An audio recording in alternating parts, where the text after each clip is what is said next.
Righto, welcome back to another episode. So in this one, we're sorting out this situation here, a few bits and pieces around the shed, start getting it looking schmick. So let's get cracking into it.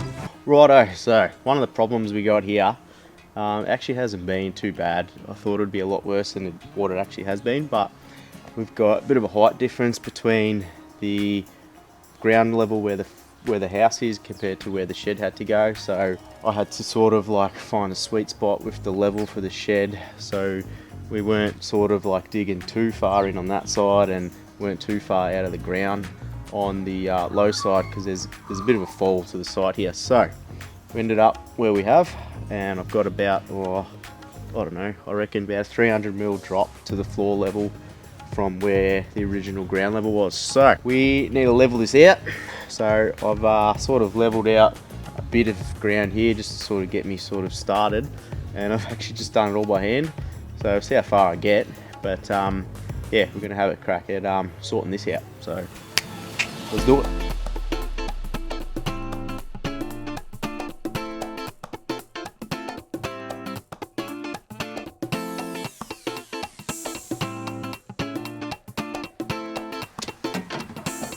Righto, that's it for today. I'm knackered. Righto, so fast forward a few weeks. Actually just got back from the honeymoon, so ready to get stuck into it. So what I want to do now is just sort out this flashing situation. So first, we're going to knock off all the existing ones, and then yeah, I'll show you what we've got ready to be put back on.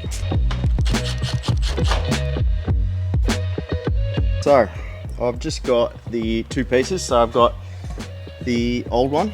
So this is what was up here before. So what was happening was, because this was just put over the cladding and the underside, so the cladding, the external sheets were running behind this. So any water that hit the face of the sheet was just running down the sheet, getting trapped under here, and then it was just sort of just pulling up inside the flashing and either just pouring out inside or like down each side of the ends and then rolling down. It was just too much water, was just falling in places that you don't want it.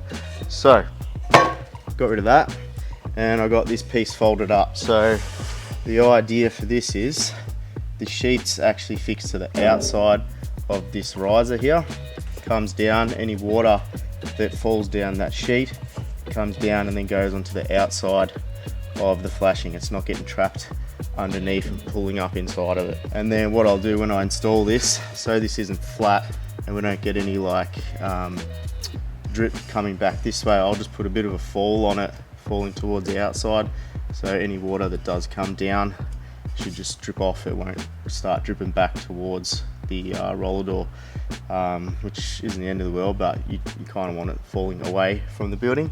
So yeah, let's have a crack at chucking this up.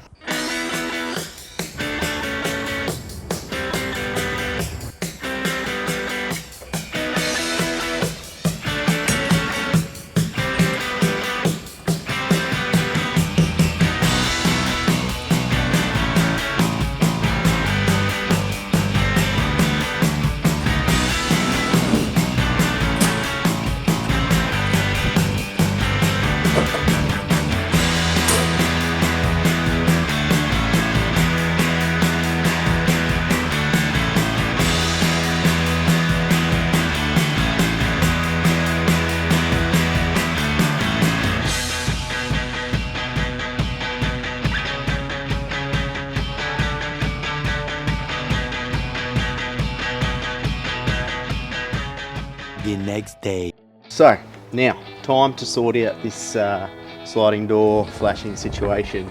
So similar to the garage door head, got some flashing folded up. So this one's just a simple Z flashing.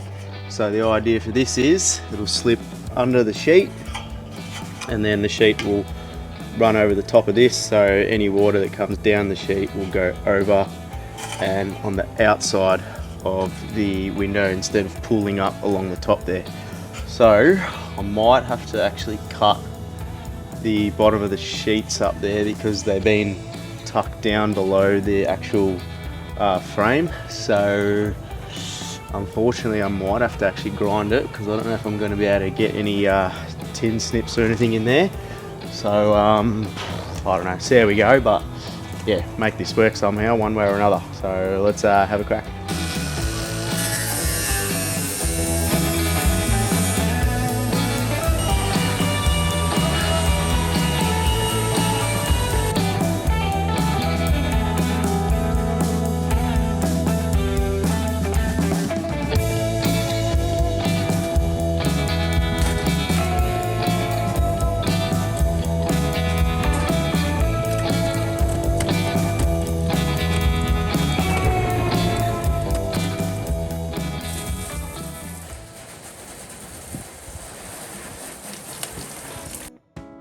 Righto, so next, I'm going to sort out this bit of a situation we got under the roller door here. So because I don't have a bit of a fall running out from the door, and I honestly don't really feel like grinding the slab, so I wanted to see if this little thing will work. So it's just a garage door floor seal, so you pretty much just mark it down where the roller door hits the ground, and yeah, just roll this thing out and glue it down.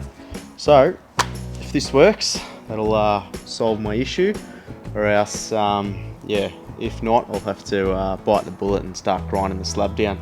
So let's hope this works.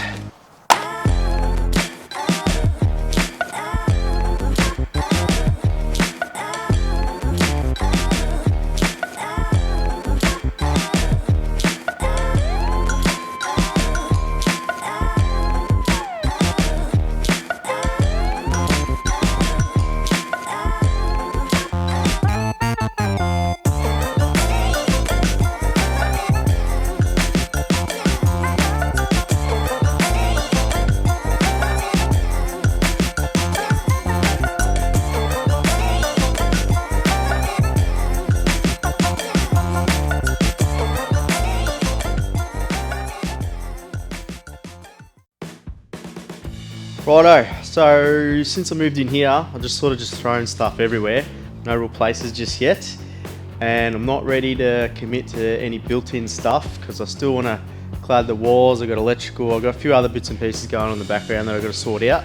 So I need to get some sort of shelving around here somewhere so I can put things out of the way, get everything a bit more organised. And instead of building something up, because I'm not ready to clad yet, I've just picked up those metal warehouse style shelf things, and yeah, that should sort of help me start, you know, getting a bit more organisation in here so I can think a bit more clearly and get the rest of this thing sorted out. So let's move this thing out of the way and get stuck into it.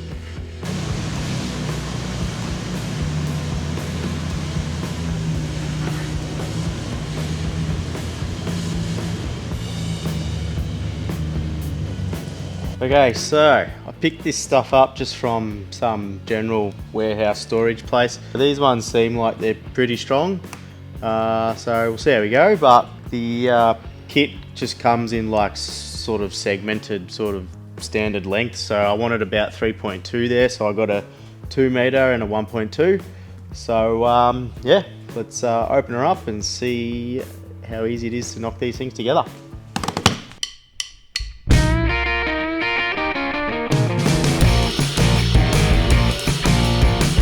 So it's 1.8 high, so they're the 1.8 high bits, they're the 2 meter long bits, and then there's another end of the 1.8 high pieces, and then they're the 1.2 widths, and they're all the actual metal shelf inserts. Should all just clip to place, and then it's got a few bolts just to lock her in. Let's do it.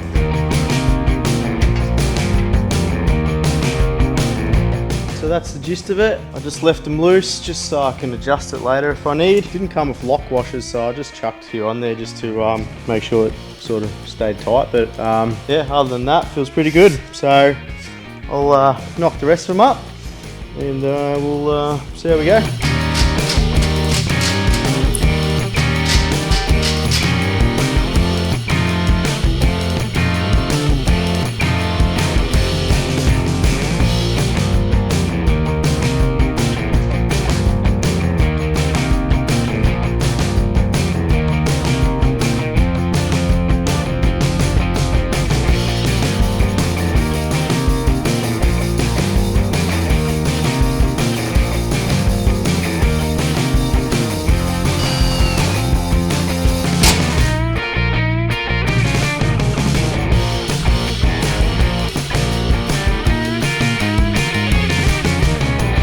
Righto, that's it. So I might just leave it there for this one. So I've got a few bits and pieces I might sort out a bit. But yeah, get the gist of it. It's not bad. Like, obviously it's just cheap Chinese stuff, so you get your little few bits and pieces. I had to like bend out a couple of tabs here and there, but all in all worked pretty good. So I was thinking I might just leave this bit at this height here, potentially as like another little sort of workbench area if I want. But yeah, it's obviously all adjustable, so you can move it wherever you want. So yeah, thanks for tuning in. Let me know what you reckon. And remember, hit that like and subscribe button so you don't miss out on the next one. See you there.